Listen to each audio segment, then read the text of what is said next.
সম্মানিত উপস্থিতি, কেমন আছেন আপনারা? আলহামদুলিল্লাহ। আল্লাহ পাক যে হালে রেখেছেন, আল্লাহ পাকের দরবারে লক্ষ কোটি শুকরিয়া জানাই আলহামদুলিল্লাহ। কারণ রাসূল সাল্লাল্লাহু আলাইহি ওয়াসাল্লাম বলেছেন, তোমাদের উঁচু স্তরে যে মানুষগুলো আছে তাদের দিকে দেখো না। তো আমরা যদি চাই আজকের মাহফিল সফল হোক, তাহলে একটা বিষয়ভিত্তিক সুন্দর আলোচনা করতে হবে ইনশাআল্লাহ। আলোচনার পরিবেশ থাকতে হবে এবং কথা শুনে মানার প্রত্যয় ব্যক্ত করতে হবে। পারবেন তো ইনশাআল্লাহ? তাহলে এই ডিভাইসগুলো আপাতত বন্ধ রাখেন। এই ডিভাইসগুলো আমাদের মাথাটা নষ্ট করে ফেলছে। সবকিছু ডিভাইস কেন্দ্রিক হয়ে গেছে। বাচ্চা মাঝখানে ঘুমায়, স্বামী একদিকে মুখ করে ফোন টিপে, স্ত্রী আরেকদিকে মুখ করে ফোন টিপে। এই না এখন বর্তমান যুগটা এমন না? খাওয়ার টেবিলে বসেছি, মা খাচ্ছে নিজে ফোন টিপছে, আমি খাচ্ছি আমি ফোন টিপছি। এমন না বিষয়গুলো এখন? মেয়ে নিজের ফোন নিজে টেপে, বাবা নিজের ফোন নিজে টেপে। এই যন্ত্রটা আমাদের মাথাটাকে আনকালচার্ড করে ফেলেছে, অসামাজিক করে ফেলেছে। এটা খুব একটা স্মার্টফোন না, আমরা নাম দিচ্ছি স্মার্ট, আসলে ফোনটা খুব একটা স্মার্ট না। এর অধিক ব্যবহারে এর প্রতি আসক্তি তৈরি হয়, মাদকের মতো আসক্তি তৈরি হয়। তখন সে বাস্তবতা আর এই ভার্চুয়াল লাইফের পার্থক্য বুঝতে পারে না, বাস্তব কোনটা আর ভার্চুয়াল লাইফ কোনটা। দেখবেন কিছু একটা কিনেছে, ঈদে কিছু কিনেছে, মানুষকে না দেখানো পর্যন্ত শান্তি হচ্ছে না। ঈদে বাসায় কিছু রান্না বান্না করেছেন, মানুষকে না জানানো পর্যন্ত আপনার ঘুম হচ্ছে না। একজন আলেমকেও দেখলাম সেদিন, যে সে পোস্ট করেছে একটা, যে ঈদে আমি 3টা কাপড় হাদিয়া পেয়েছি, ঈদের দিন এইটা পরেছি, ঈদের পরের দিন এইটা পরেছি, তারপরের দিন এইটা পরেছি। এটা মানুষকে জানানোর কি দরকার আছে? আমরা জিজ্ঞাসা করেছি আপনি কয়টা কাপড় হাদিয়া পেয়েছে? কেউ কি জিজ্ঞাসা করেছে?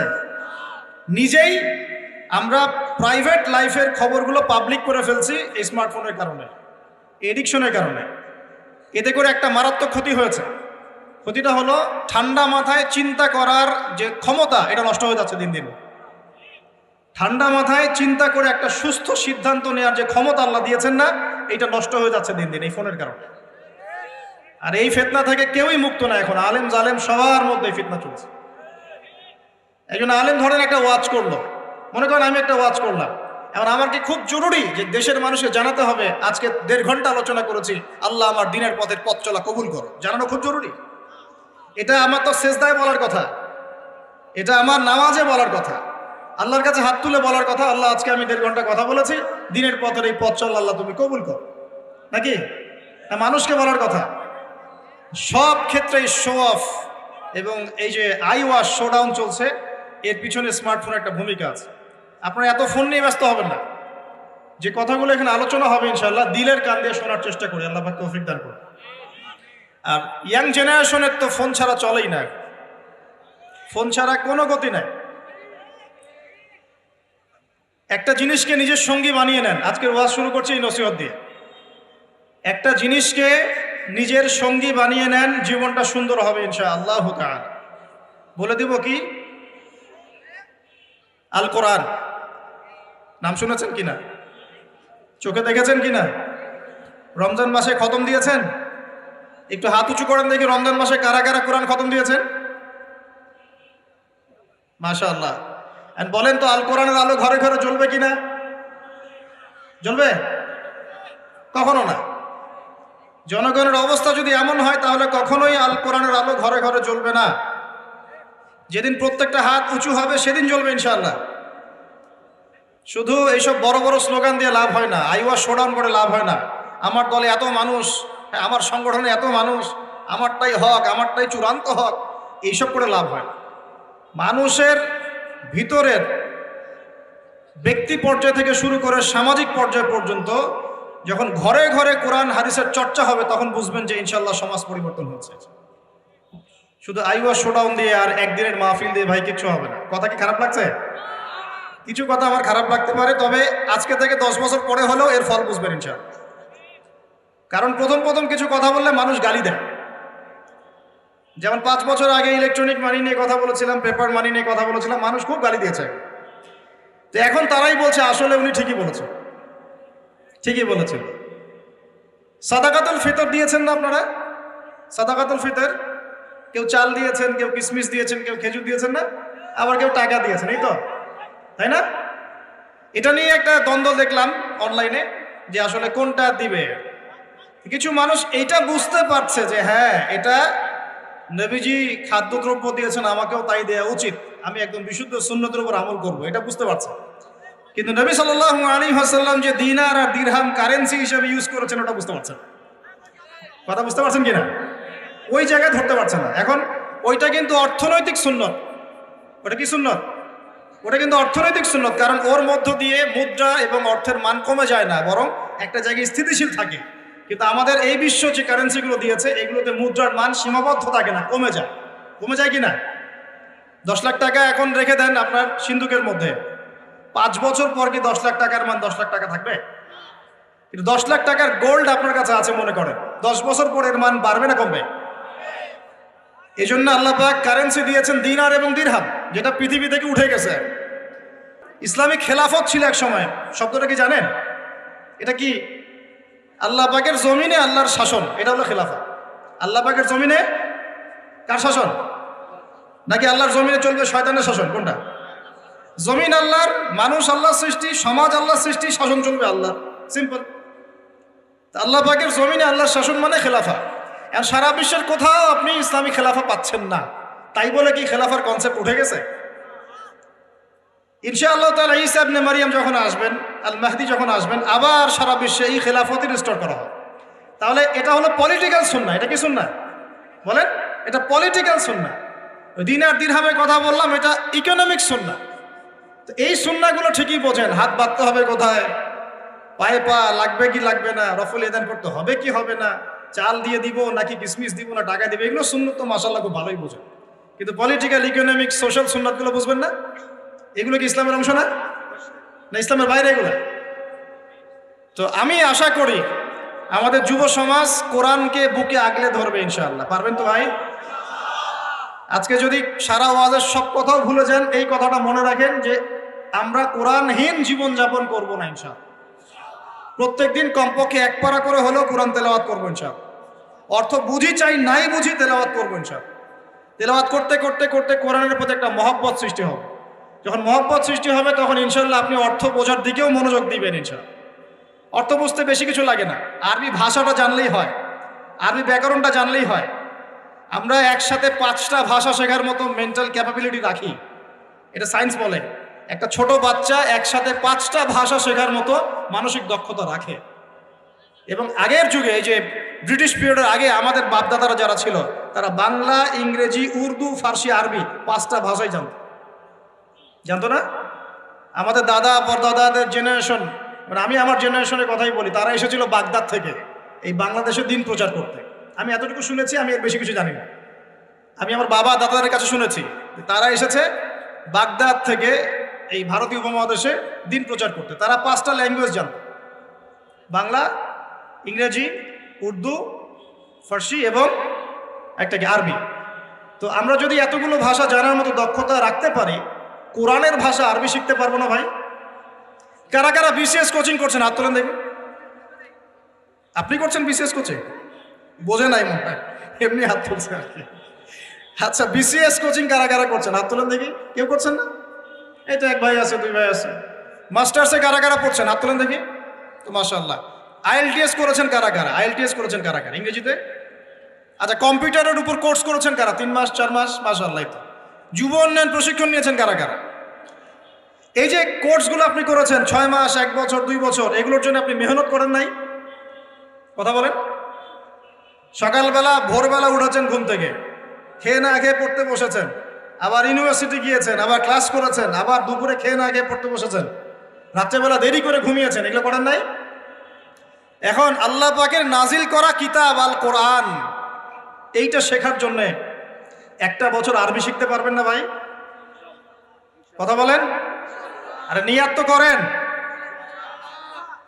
আল্লাহ পাকের রহমত এত বেশি, আল্লাহ পাকের রহমত এত বেশি, বান্দা যখন কোনো ভালো কাজে নিয়াত করে সাথে সাথে নেকি লিখে দেওয়া হয়। জোরে বলেন সুবহানাল্লাহ। যুবকদের গলায় সাউন্ড নাই কেন? এখন তো কনসার্ট হলে চিল্লাচিল্লি করতে দেখি।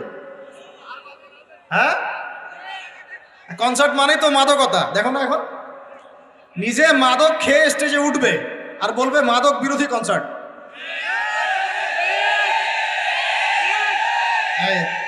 রাগ করলেন নাকি? এগুলো বাস্তবতা না? নিজে মাদক খেয়ে স্টেজে উঠে ওইটা বলে মাদক বিরোধী কনসার্টের আয়োজন করছে।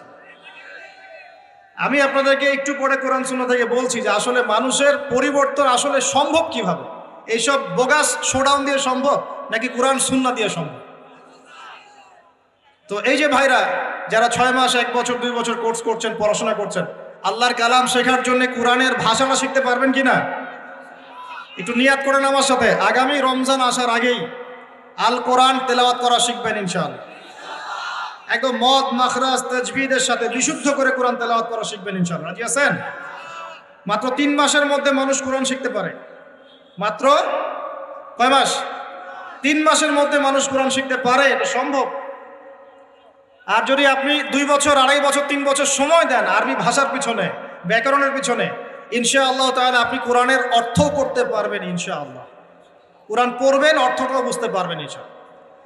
আমরা বহুত দিন নামাজ পড়েছি, নামাজে আমরা 5 ওয়াক্ত নামাজে কোরআন তেলাওয়াত করি, তারাবির নামাজে কোরআন তেলাওয়াত করি। আমাকে একটু বলেন তো সততার সাথে কয়দিন আপনার চোখ দিয়ে পানি পড়েছে? বলেন 10 দিন কান্নাকাটি করেছেন কারা কারা? একদিন, অন্তত একদিন কোরআন শুনে কান্নাকাটি করেছেন কারা কারা? আলহামদুলিল্লাহ, হাত নামা।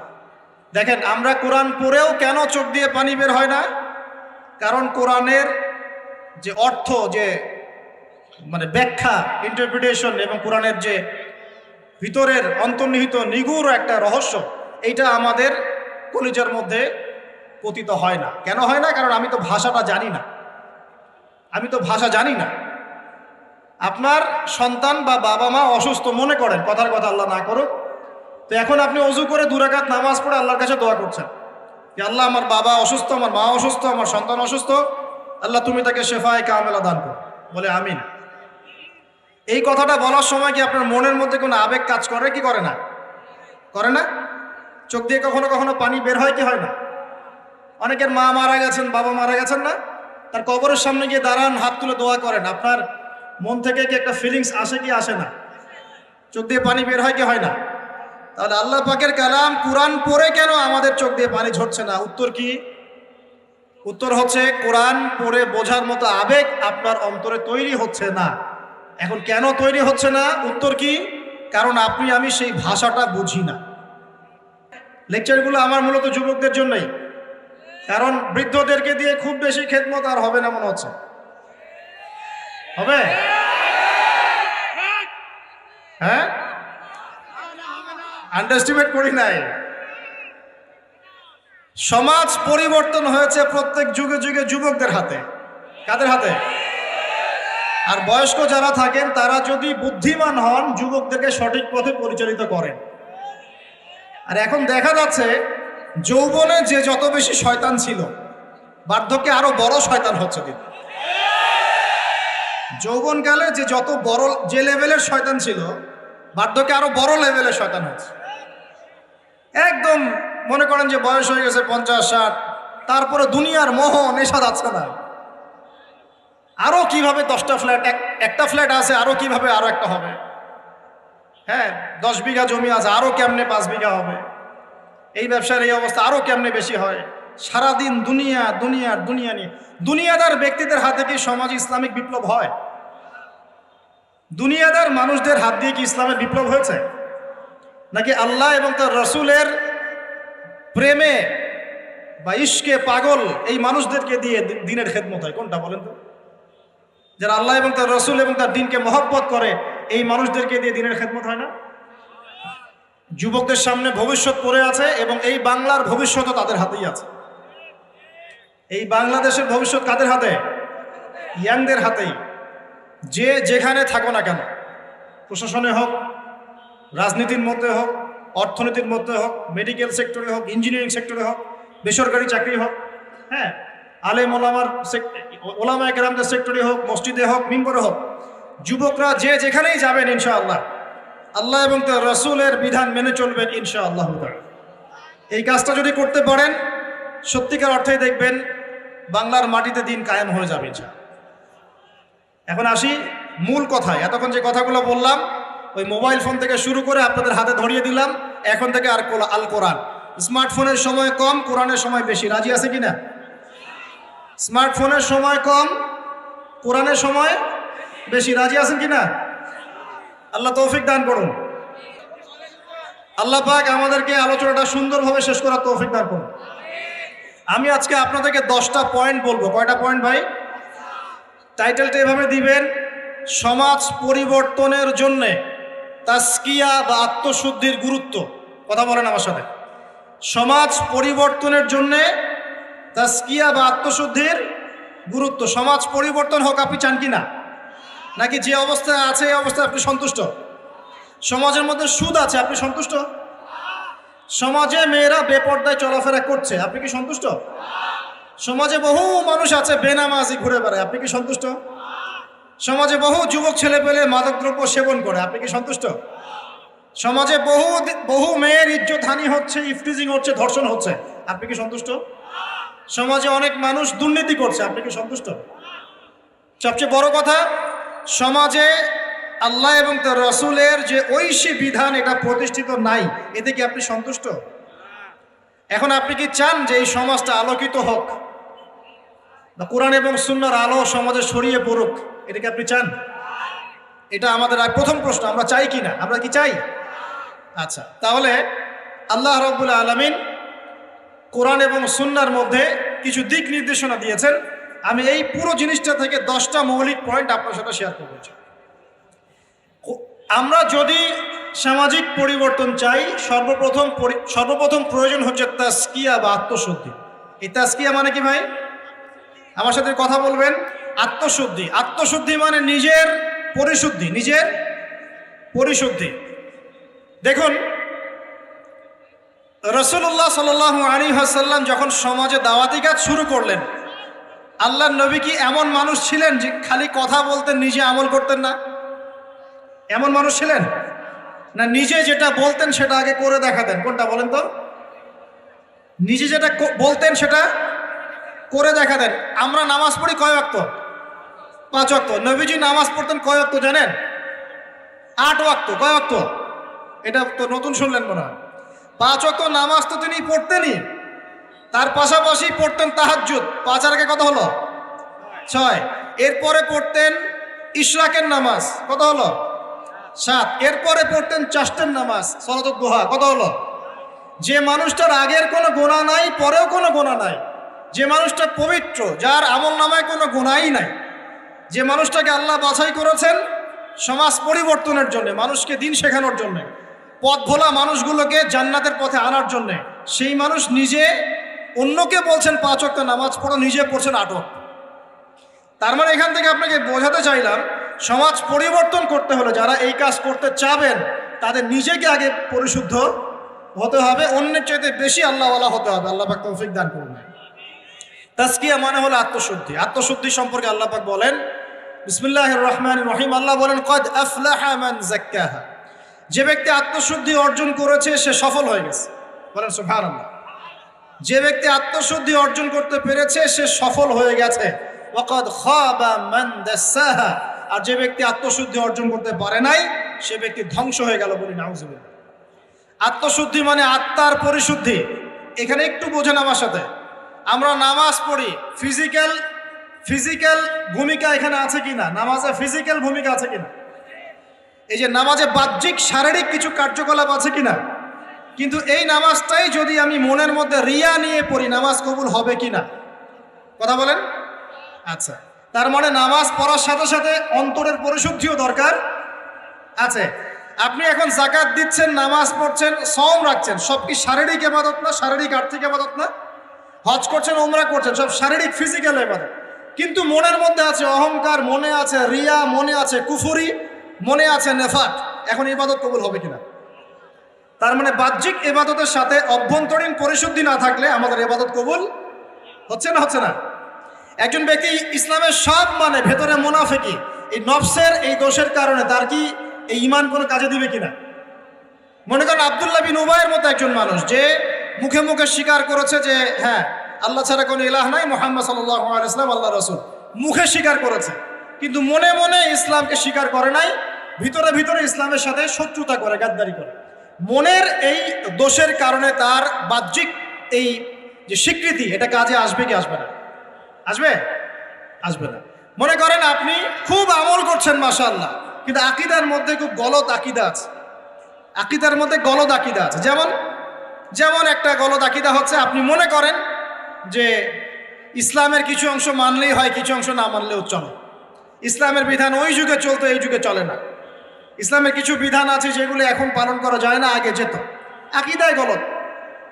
কেউ যদি মনে করে যে তাকদীর বা ভাগ্য বলতে কিচ্ছু নাই, আমি যা করব তাই পাবো। কেউ যদি মনে করে যে আল্লাহ রাব্বুল আলামিনের জাত এবং সিফতগুলো এগুলা মানার দরকার নাই, শুধু আল্লাহকে রব হিসেবে মানলেই হয়, মানে এরকম অনেক গলদ আকীদা আছে। কিন্তু এটা নিয়ে আলাদা লেকচার দেওয়া যায়। তো এখন ইবাদতের আমল সে করছে ঠিকই, কিন্তু আকীদার মধ্যে গলদ বিশ্বাস আছে, এখন তার ইবাদত কবুল হবে কিনা? হবে না। একজন ব্যক্তি মনে করেন সুন্নতের উপর আমল করছে, কিন্তু মুহাম্মদ সাল্লাল্লাহু আলাইহি ওয়াসাল্লামের শানে এবং তার অবমাননায় তার অন্তর কলিজা কাঁপে না। কথা বুঝতে পারছেন কি? সুন্নাহর উপর আমল করছে ঠিকই, কিন্তু মুহাম্মদ সাল্লাল্লাহু আলাইহি ওয়াসাল্লামের মহব্বত, ভালোবাসা তার ভিতরে নাই। ইবাদত কবুল কতটুকু হবে চিন্তা করেন। এই যে ভিতরের বিষয়গুলা, অন্তরের সাথে সম্পৃক্ত বিষয়, ভিতরের আকীদা, ভিতরের মহব্বত, আল্লাহর প্রতি ভয়, আল্লাহর প্রতি একটা ইহসান, মনটাকে রিয়া মুক্ত করা, অহংকার মুক্ত করা, হ্যাঁ, অন্যের প্রতি বিদ্বেষ মুক্ত করা, তারপরে কুফর নেফাক এগুলো মুক্ত করা। এই যে অন্তরের সাথে সম্পৃক্ত বিষয়গুলোই এই তাজকিয়া বা আত্মশুদ্ধির মৌলিক বিষয়। আমার কথা কি বুঝতে পারছেন? এখন কিভাবে এটাকে পরিশুদ্ধ করব? বিশ্বাস করেন, ভিতরটা যদি পবিত্র থাকে, বাহিরের ইবাদত অল্প হলেও জান্নাতে যাবেন ইনশাআল্লাহ। ভিতরের বিষয় যদি পবিত্র থাকে, বাহিরের আমল যদি কমও হয়, ইনশাআল্লাহ আপনি জান্নাতে যাবেন। বিশ্বাস করছেন না? এক ব্যক্তির কথা শোনাই, তাহলে বুঝবেন। এক ব্যক্তি বনু ইসরাইলের, সে এত বেশি পাপ করেছিল যে তার সন্তানদেরকে বলেছে আমার মৃত্যুর পরে আমার লাশটাকে পুড়িয়ে ফেলবে, ছাইগুলো অর্ধেক বাতাসে ভাসিয়ে দিবে, অর্ধেক ছাই সমুদ্রে ভাসিয়ে দিবে। ঠিক আছে, এটা তো হাদিস আপনারা জানেন, ওলামায়ে কেরাম যারা আছে। এখন সন্তানরা তাই করেছিল। আল্লাহ পাক তাকে আবার জীবিত করে বলেছেন যে কেন এই কাজ করেছিলা? সে বলেছে মিন খাশিয়াতিকা ইয়া রাব্বি, আল্লাহ তোমার ভয়ে কাজ করেছি। ওয়া আনতা আ'লামু মিন্নি, আপনি আমার চেয়ে ভালো জানেন যে আমি আপনার ভয়ে করেছি না অন্য কোনো কারণে করেছি। তো আল্লাহ পাকের ভয়ে সে এমন একটা কাজ করেছে যে কাজটা কিন্তু মনে হচ্ছে কুফরি, কারণ সে মনে করছে আল্লাহ তাকে আবার পুনরুত্থিত করতে পারবে না। তাই সন্তানদেরকে বলছে আমাকে পুড়িয়ে ছাইটাই ভাসিয়ে দিস। আল্লাহ পাক বলছেন কেন করেছো? সে বলছে তোমার ভয়ে, আল্লাহ তোমার ভয় করেছে। আল্লাহ পাক তাকে বললেন তুমি যদি আমার ভয়েই করে থাকো, আর হ্যাঁ তুমি আমার ভয়েই করেছিলে, আজকে আমি তোমাকে মাফ করে দিলাম, যাও।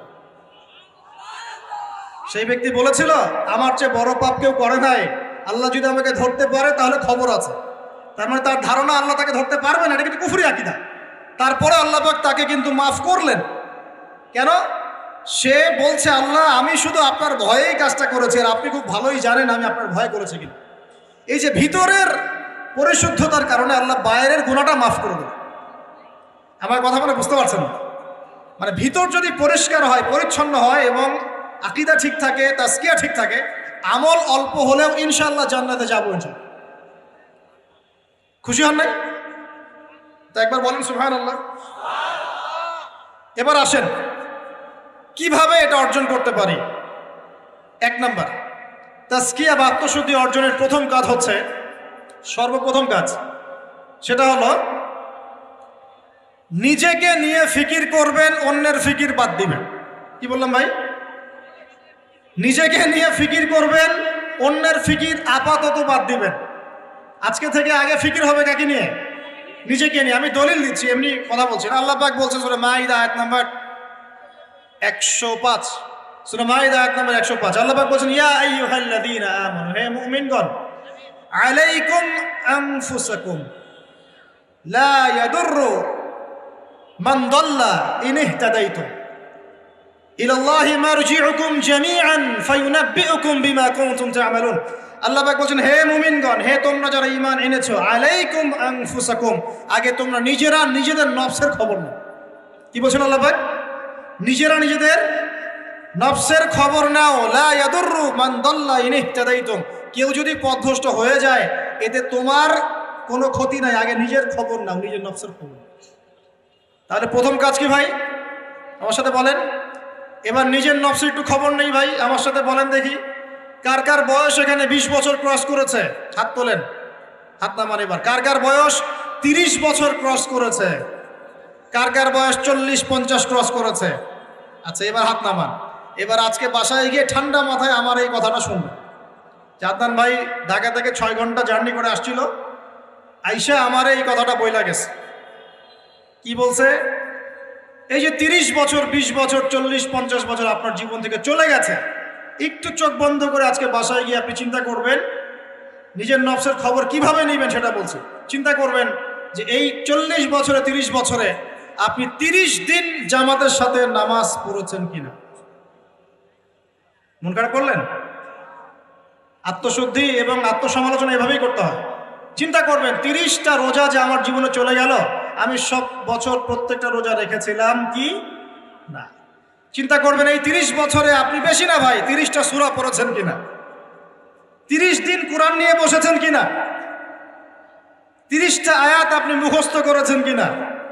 30টা আয়াত, মাত্র 30টা আয়াত, যেমন আলহামদুলিল্লাহি রাব্বিল আলামিন, আর রহমানির রহিম, মালিকি ইয়াউমিদ্দিন, এভাবে 30টা আয়াত আপনি মুখস্থ করেছেন কিনা, মাত্র 30টা। চিন্তা করবেন ঠান্ডা মাথায় 30টা হাদিস নবীজির পড়েছিলেন কিনা সারাদিন, 30 দিন দান সৎকা করেছেন কিনা, একটু আল্লাহর রাস্তায় সময় দিয়েছিলেন কিনা, মানুষকে অসৎ কাজে বাধা দিয়েছিলেন কিনা, দিন প্রচারের জন্য কিছু একটা করেছিলেন কিনা, একটা বই লিখেছিলেন কিনা, একটা লেকচার দিয়েছিলেন কিনা, মিম্বরে দাঁড়িয়ে একটা খুতবা দিয়েছিলেন কিনা, একটা হালাকায় বসে মানুষকে কিছু ভালো নসিহত করেছিলেন কিনা, মিসকিনকে খাইয়েছিলেন কিনা, এতিমখানায় 30টা টাকা দান করেছিলেন কিনা, মসজিদ মাদ্রাসায় দিনের খেদমতের জন্য কিছু করেছিলেন কিনা। এই ফিকিরটা ভাই করা যাবে কি বাসায় গিয়ে? আমি জানি হয়তোবা, আল্লাহ না করুক, কিন্তু হয়তোবা বেশিরভাগ মানুষের উত্তর আসবে কি হ্যাঁ না না। এখন আমাকে বলেন সমাজ পরিবর্তন হবে কিভাবে বলেন? এই মানুষগুলোকে দিয়ে, এই অবস্থার এই মানুষগুলোকে দিয়ে? আপনার তাই মনে হয়? দেখেন ভাই, একটা কথা আমি আপনাকে বলে যাই যে আমরা জীবন পেয়েছি একটা, কয়টা ভাই? এরপর কোনো চান্স আসবে না। কথা সত্য না বলুন? এবং আমরা থাকতে চাই জান্নাতে। কোথায়? আমরা কোথায় যেতে চাই ভাই? এবার একটু আমার সাথে বলেন দেখি, সত্যি কি আপনার মনে হয়, সত্যি কি আমার আপনার মনে হয় যেভাবে জীবন যাপন করছি আমরা, এতে আমরা জান্নাতে যাব? অনেস্টলি কি আপনি বুকে হাত দিয়ে বলেন তো, আপনার কি সত্যি মনে হয় এই জীবন যাপনের মধ্য দিয়ে আমরা সত্যি জান্নাতে যেতে পারবো? ছেলেপেলে কিশোর গ্যাংয়ে যোগ দিচ্ছে, ছেলেপেলে টিকটক প্রজন্ম হয়ে গেছে, ছেলেপেলে মেয়েদের পিছনে আড্ডাবাজি করে টাঙ্কি মেরে বেড়ায়, ছেলেপেলে মেয়েদের সাথে ওপেন জেনা করছে, মেয়েরাও জেনা করছে।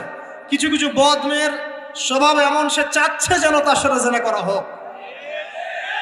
চুল খুলে নগ্ন হয়ে রাস্তাঘাটে ঘুরে বেড়াচ্ছে। বাড়ির মেয়েরা পর্দা করছে না, মা পর্দা করছে না, বোন পর্দা করছে না, স্ত্রী পর্দা করছে না। দিব্যি বাসায় সুদের টাকা ঢুকছে, হারামের টাকা ঢুকছে, দুর্নীতির টাকা ঢুকছে, ঘুষের টাকা ঢুকছে। সত্যি মনে হয় যে এইভাবে আমল করে আমরা জান্নাতে যেতে পারবো? অথচ আল্লাহ সৃষ্টি করেছেন আমাদেরকে তার ইবাদত করার জন্যে। এই দুনিয়ার জীবনের সংক্ষিপ্ত হায়াত দিয়েছেন, মৌতের পর হয় জান্নাত, নাহলে জাহান্নাম, আর কোনো বিকল্প অপশন নাই। তাহলে ভাই আত্মশুদ্ধির দরকার নাই? তাহলে আজকে বাসায় গিয়ে এই ফিকিরটা করা যাবে? আমিও করবো ইনশাল্লাহ, আপনিও করেন, আমি নিজেও করবো ইনশাল্লাহ, আপনিও করবেন, যে এই 30-40 বছর আমরা করলামটা কি। পারা যাবে ইনশাল্লাহ ভাই? এই চিন্তা যদি আপনার রাতের ঘুমটা আজকে হারাম করে ফেলায়, কালকে থেকে ইনশাল্লাহ এই ছেলেগুলোকে দিয়ে সমাজ সংস্কার হবে, ইসলাম প্রতিষ্ঠা হবে ইনশাআল্লাহ। কি যুবক ভাইরা, হবে না ইনশাআল্লাহ? আল্লাহ পাক কবুল করুন, বলি আমিন। 1 নাম্বার, নিজের চরকায় তেল দেওয়া। অন্যের কথা পরে, কে কি করে, নামাজ পড়ে কিনা, কে কি বলে লেকচারে, কার কি সমালোচনা করা যায়, সব বাদ। আগে নিজের চিন্তা করব। আলাইকুম আনফুসাকুম, নিজের নফসের খবর নাও, বাস। এখন দেখলাম নিজের নফসের খবর ভালো না, তাহলে কি করণীয়? করণীয় হচ্ছে এই ফজরের ওয়াক্ত থেকে শুরু হবে। কালকের অপেক্ষা করব না, ফজরের ওয়াক্ত থেকে শুরু হবে। আমরা উঠবো তাহাজ্জুদে ইনশাআল্লাহ, রাজি আছি? সুন্দর মতো ওযু করবো ইনশাআল্লাহ, ওযু করে কমপক্ষে 2 রাকাত নামাজ পড়বো ইনশাআল্লাহ। পরে আল্লাহর কাছে চোখের পানি ছেড়ে দিব, দিয়ে বলবো আল্লাহ সারা জীবন যা করেছে আল্লাহ তুমি মাফ করে দাও। কি আমিন বলেন? আরে আজীব এলাকায় আসলাম রে ভাই, আপনাদের কোনো জাজবা নাই নাকি, চেতনা নাই নাকি? আমিন বলেন, আল্লাহ মাফ করে দেখ। এখন তো দোয়া কবুলের সময়, এখন যে দোয়া করবেন কবুল হবে ইনশাআল্লাহ, বিশ্বাস করছেন না? আমরা দোয়া করি অবিবাহিত যুবকদের আল্লাহ বিয়ের ব্যবস্থা করে দাও। শাবাশ। আমরা দোয়া করি যে বেকার যুবক যারা তাদেরকে আল্লাহ রিজিকের ব্যবস্থা করে দাও।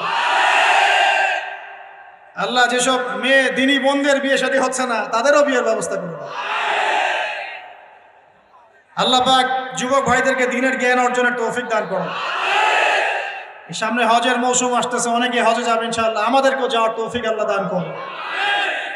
আল্লাহ রাব্বুল আলামিন আমাদের যুবক ভাইদেরকে আগামী দিনে বাংলার জমিনে দ্বীন কায়েমের জন্য কবুল করে নাও, আমিন।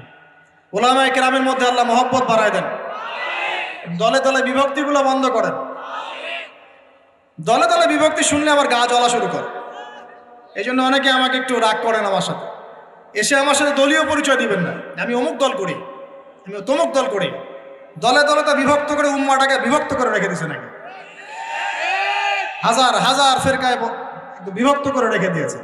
কারোর সাথে কারো ভালো সম্পর্ক নাই, কিন্তু মুখে কিন্তু বলে যে আমরা সবাই এক, কিন্তু আদতে সেটা নাই। মনের ভিতরে যে কি পরিমাণ হিংসা আর বিদ্বেষ, সেটা তো মাঠে যারা চলাফেরা করে তারাই বুঝতে পারে। বিভক্তিগুলো খুব ভালো জিনিস। হ্যাঁ, আপনি একটা মানে ফাউন্ডেশন করছেন বা অ্যাসোসিয়েশন করছেন বা পলিটিক্যাল একটা দল করেন, ইটস ওকে, এটা মানুষ করতে পারে। তাই বলে অন্যদের সাথে কি হিংসা বিদ্বেষ পোষণ করে বিভক্তি বাড়াতে হবে? সবার সাথে একটা হৃদ্যতাপূর্ণ সম্পর্ক রাখা যায় না? হ্যাঁ, আমিও মাশাআল্লাহ দিনের কাজ করছি, ওই ভাইও করছে মাশাআল্লাহ, আলহামদুলিল্লাহ। তার দ্বারা কিছু খেদমত হচ্ছে, আমার দ্বারা হচ্ছে, তার দ্বারা হচ্ছে। ইনশাআল্লাহ একদিন যখন আল্লাহ পাকের পক্ষ থেকে মনোনীত কোনো নেতা আসবে, তখন সবাইকে ঐক্যবদ্ধ করবেন ইনশাআল্লাহ। আল্লাহ পাক সেই নেতৃত্ব নিয়ে আসুন বলি আমিন। দোয়া করা যায় না? আল্লাহ পাক নিয়ে আসবেন ইনশাআল্লাহ। আর যদি দেখি যে আসছেই না, তাহলে নেতা হইতে হবে। যখন মাঠে নেতা নাই তখন নেতা হতে হবে। নেতা হওয়ার আপনারা যোগ্যতা অর্জন করেন, পড়াশোনা করেন। কোরআনে কিন্তু নেতৃত্বের 2টা বৈশিষ্ট্য বলা আছে। কয়টা ভাই? তালুতের কথা মনে আছে? তালুত আর জালুত সূরা, কোন সূরা আছে বলেন? কেউ বলতে পারবে? এই যুবক ছেলেটা বলো, কোন সূরা আছে? মাশাআল্লাহ, সূরা বাকারায়। শোনেন, বনু ইসরাইল মুসা আলাইহিস সালামের পরের নবীকে বলছেন, ওই নবীর নাম ইউশা বিন নুন, যে হে নবী, আমরা আল্লাহর পথে জিহাদ করতে চাই। কি করতে চাই? এই শব্দ তো কোরআনে নাই, আছে না নাই? এই শব্দ বললে তো কিছু মানুষ খারাজি ফতোয়া মারা শুরু করে। বড় মুশকিল আছে এদেরকে নিয়ে। আমি আশ্চর্য একটা জিনিস, ইবাদতকে সন্ত্রাস বানাই দিলেন কিভাবে? ইবাদতকে সন্ত্রাস বানালেন কিভাবে? পশ্চিমের টাকা খেয়ে? হ্যাঁ, পশ্চিমারা যা বোঝায় তাই বুঝতে হবে? ইসলামের সংজ্ঞা ব্যাখ্যা ওরা দিবেন, আমরা দিব? সুবহানাল্লাহ। ব্রিটিশ আমলে আমাদের বাপদাদারা যে ওদেরকে পিটিয়ে বের করেছিল, তারা কি সন্ত্রাসী ছিল? আমাদের বাপদাদা সন্ত্রাসী ছিল? বলেন তো। জুলুমের বিরুদ্ধে কেউ দাঁড়িয়ে গেলে সে সন্ত্রাসী হয়? এই যে 1971-এ আমাদের সাথে জুলুম হয় নাই, তখন বাংলার মানুষ যার যা ছিল তাই নিয়ে মাঠে নামে নাই, তো বাংলার সেই ফ্রিডম ফাইটাররা কি সন্ত্রাসী হয়ে গেছিল? প্যালেস্টাইনের ভাই বোনদেরকে দীর্ঘদিন থেকে একদম স্টিম রোলার পিছায় ফেলা হচ্ছে। রমজান মাসে দেখলেন কি হলো? রমজান মাসে বেচারা নামাজ পড়তে গিয়েছে, লাঠি পেটা করে মসজিদ থেকে বের করে দিল। আল আকসা মসজিদ ওর বাপের না মুসলমানদের? এখন ওই যে যারা একটু পাথর টাথর নিয়ে ঢিলাঢিলি করে, ওরা সন্ত্রাসী হয়ে গেছে। আর যারা মুসলমানদেরকে পিটাই বের করে দিল, ওরা হলো মানবতার সেবক। এই সংজ্ঞা শিখায় আমাদেরকে। যাই হোক, বাদ দেন, ওইদিকে না যাই। ওইদিকে বললে আমি একটু মানে কি বলবো, কি বলে এটাকে, আউটবাস্ট হয়ে যায় আর কি। মানে ভিতরের ক্রোধটাকে দমায় রাখতে পারি না। মাঝে মাঝে এমন হয় যে ভিতরের এগ্রেশনটা ধরে রাখতে পারি না, কিন্তু আপনাদের স্বার্থে ধরে রাখতে হয়। কারণ কোনো কিছু না হওয়ার চেয়ে কিছু হওয়া ভালো, এই স্বার্থ চিন্তা করে চুপ করে থাকি। কিন্তু একটা জিনিস মাথায় রাখবেন, আল্লাহ রাব্বুল আলামিন এই বিশ্বে পরিপূর্ণ ইসলাম প্রতিষ্ঠা না করা পর্যন্ত কিয়ামত দিবেন না ইনশাআল্লাহ। এই জিনিসটা মাথায় ভালো করে ঢুকায়নি। এরপরে ইসলামের এগেইনস্টে যা করার করতে থাকেন, আল্লাহ এটা করবেন ইনশাআল্লাহ, কোনো সন্দেহ নাই। লা শাক্কা ফীহি, এর মধ্যে কোনো সন্দেহ নেই। কার দ্বারা করবেন, কিভাবে করবেন, আল্লাহু আ'লাম বিস-সাওয়াব, আমরা জানি না। এখন তালুতকে আল্লাহ পাক মনোনীত করলেন। ইউশা বিন নুনকে বনু ইসরাইল বলছে, আল্লাহর পথে আমরা যুদ্ধ করতে চাই, আমাদের জন্য নেতা দাও একটা। তখন ইউশা বিন নুন বলছে, আমি যদি নেতার জন্য দোয়া করি, তোমরা তো আবার পৃষ্ঠপ্রদর্শন করে পালায় যাবা, তোমাদেরকে চিনি ভালো করে, আমরা তোমাদেরকে খুব ভালো করে চিনি। তখন বনু ইসরাইল বলছে, না আমরা এটা করবো না। কেন করবো? ওয়াকাদ উখরিজনা মিন দিয়ারিনা, আছে না সূরা বাকারায়, আমাদেরকে আমাদের ঘর বাড়ি থেকে বের করে দেওয়া হয়েছে, আমরা কেন পিছিয়ে পড়বো? তখন আল্লাহর কাছে তিনি দোয়া করলেন, আল্লাহ পাক তালুতকে নেতৃত্ব দিলেন। কাকে? তালুত। আর এই যে তালুতকে নেতৃত্ব দিয়েছেন, এই নেতৃত্ব দেওয়ার পর আল্লাহ পাক বললেন যে তালুতকে আমি দুইটা স্পেশাল গুণ দিয়েছি। কয়টা ভাই? তার মানে নেতৃত্বর স্পেশাল গুণাবলী কয়টা? একটা হচ্ছে জিসমান, তালুতকে আমি দিয়েছিলাম শারীরিক শক্তি, ফিজিক্যাল স্ট্রেংথ, শারীরিক শক্তি। আর এখন বহু নেতা সমাজে দেখাতে হাঁটতেই পারে না। নেতা হওয়ার আগে আগে ফিজিক্যাল স্ট্রং হতো, তাই না ভাই? ফিজিক্যাল স্ট্রং না হতে পারলে নেতৃত্ব দিতে পারে? ফিজিক্যাল স্ট্রেংথ হচ্ছে প্রথম শর্ত। সে সুস্থ ছিল এবং শারীরিকভাবে অনেক শক্তিশালী ছিল। কে? কার কথা বলছি? যুগে যুগে সমস্ত নেতৃত্ব দেখেন, ওমর ইবনুল খাত্তাব শারীরিকভাবে দুর্বল ছিল না ফিজিক্যাল স্ট্রেংথ ছিল? কোনটা? স্ট্যামিনার কেমন ছিল? আলী রাদিয়াল্লাহু আনহু শারীরিকভাবে কি দুর্বল ছিল? উসমান, আবু বকর রাদিয়াল্লাহু আনহুমা, তারা কি দুর্বল ছিল? নবী সাল্লাল্লাহু আলাইহি ওয়াসাল্লাম নিজে দুর্বল ছিলেন? 40 জন পুরুষের শক্তি তার গায়ে ছিল। কতজন ভাই? আল্লাহু আকবার। 40 জন পুরুষের শক্তি কার গায়ে ছিল? তারপরে তিনি কোনোদিন কারো গায়ে থাপ্পড় দেন না, কারণ নিজের উপর আঘাত আসলে তিনি মাফ করে দিতেন। শুধু একটা যুদ্ধে তিনি তীর নিক্ষেপ করেছিলেন, ওই তীর এক কাফেরের গলার পাশ দিয়ে চলে গেছে, ওতেই তার মৃত্যু হয়ে গেছে, ওতেই। নবী সাল্লাল্লাহু আলাইহি ওয়াসাল্লামের মনেও যদি কষ্ট দিত, আল্লাহ পাক তাকেও পাকড়াও করতেন, আযাব দিতেন। নবীজি না বললেও আল্লাহ পাক তাকে পাকড়াও করতেন। যাই হোক, তাহলে তালুতকে প্রথম যে গুণাবলী দেওয়া হয়েছে নেতৃত্ব, সেটা কি? জিসমান, শারীরিক শক্তি। তার মানে এখন যারা এটা হতে চান, আগে ফিজিক্যালি স্ট্রং হবেন, ভালো ভালো খাওয়া দাওয়া করবেন, হালাল টাকায়, হারাম টাকায় না, জিম টিম করবেন, হ্যাঁ, বক্সিং টক্সিং প্র্যাকটিস করবেন, রেসলিং টেসলিং খেলবেন, হ্যাঁ, কুস্তি কুস্তি করবেন, মানে ফিজিক্যালি স্ট্রং হওয়ার চেষ্টা করবেন। আর এইগুলো করো তো ভালো, টিকটক চালানোর চাইতে। সকালে উঠে যদি আমরা একটু রাউন্ড দিয়ে দৌড়াদৌড়ি করি, মাঠে ফুটবল খেলেন বা একটু ফিজিক্যাল কসরত করেন, একটু জিম করেন, কাজটা ভালো না? এটা ওই টিকটক আছে ভালো না? বসে বসে ফেসবুক উঠানো আর এই যে পর্ন দেখাচ্ছে ভালো না? এই জন্যই বলি এগুলো ভালো, এগুলো করেন, তা ওইগুলোতে যান। এটা হলো 1 নম্বর জিসমান, মানে ফিজিক্যাল স্ট্রেংথ। 2 নম্বর ইলমান, জ্ঞান। কি লাগে ভাই তাহলে? দুইটা, একটা জিসম, একটা ইলম। এখন আমাদের এই দুইটা না থাকলেও চলে, খালি জনগণ বললেই হলো যে আপনার চরিত্র ফুলের মতো পবিত্র, তাই না ভাই? এই দুইটার একটা না থাকলেও চল। আল্লাহ পাক আমাদের সবার উপরে এমন এমন সব নেতৃত্ব নিয়ে আসুন, যাদেরকে আল্লাহ পাক শারীরিক শক্তি এবং জ্ঞানের শক্তি দান করছে। বলি আমিন। দোয়া করতে সমস্যা আছে? যাকেই নিয়ে আসুক, সে যদি ফিজিক্যালি স্ট্রেংথ শক্তিশালী হয়, তার মধ্যে জ্ঞান থাকে, সে ইসলাম প্রতিষ্ঠা করে, আমার কোনো সমস্যা আছে? কোনো সমস্যা না। আমরা দোয়া করবো আল্লাহ পাক তাকে দীর্ঘ নেক হায়াত দারাজ করুন, আমিন। আর যদি দেখি যে কোনো নেতাই নাই, তখন নেতা হতে হবে। কি হতে হবে? আল্লাহ পাক তৌফিক এনায়েত করুন। আমাদের যুবক ভাইদেরকে আল্লাহ কবুল করুন, আমিন। তাজকিয়া অর্জন হচ্ছে সমাজ পরিবর্তনের মূল জিনিস। আর এই তাজকিয়া অর্জনের জন্য প্রথম কাজ হলো নিজের চরকায়, আলাইকুম আনফুসাকুম, নিজেকে নিয়ে ভাবুন, বাস নিজেকে নিয়ে ভাবুন, নিজের কবরকে নিয়ে ভাবুন, আপনার আমলনামা নিয়ে ভাবুন, এই বিগত জিন্দগিতে কি করেছি এটা ভাবেন, সামনের জীবনে কি করতে পারি এটা ভাবেন। এখন মনে করেন আপনি চিন্তা করলেন যে না, আমার জীবনে ভালো কাজ খুব কম আছে, আপনার নয় বলে গিয়েছিল, আমি মিলিয়েছি খাতা কলম নিয়ে, দেখলাম ভালো কাজ খুব বেশি নাই। এখন কি করতে হবে আপনাকে? প্রথম কাজ আমার সাথে বলেন, আস্তাগফিরুল্লাহ আল্লাযী লা ইলাহা ইল্লা হুয়াল হাইয়ুল কাইয়্যুম ওয়া আতুবু ইলাইহি। আল্লাহ, আমরা বিগত জীবনে যে পাপগুলোই করেছি, আল্লাহ আমাদেরকে মাফ করে দিন, এবং আগামী পুরো জীবনে আমাদেরকে কোরআন সুন্নাহ মেনে চলার তৌফিক দান করুন। পারা যাবে তো ইনশাল্লাহ? এখন থেকে আর 5 ওয়াক্ত নামাজ ছাড়বো না ইনশাল্লাহ। রাজি আছি? সম্ভব হলে জামাতে পড়বো, যদি জামাত কোনো কারণে পড়া পসিবল না হয় অন্তত পক্ষে বাসায় পড়বো ইনশাল্লাহ। প্রতিদিন 5 টাকা 10 টাকা হলেও দান খয়রাত করবো ইনশাল্লাহ। প্রতিদিন একজনকে হলেও দাওয়াত দিব ইনশাল্লাহ। প্রতিদিন একটা করে ভালো কাজের আদেশ করবো ইনশাল্লাহ। একটা করে হলেও খারাপ কাজে নিষেধ করবো ইনশাল্লাহ।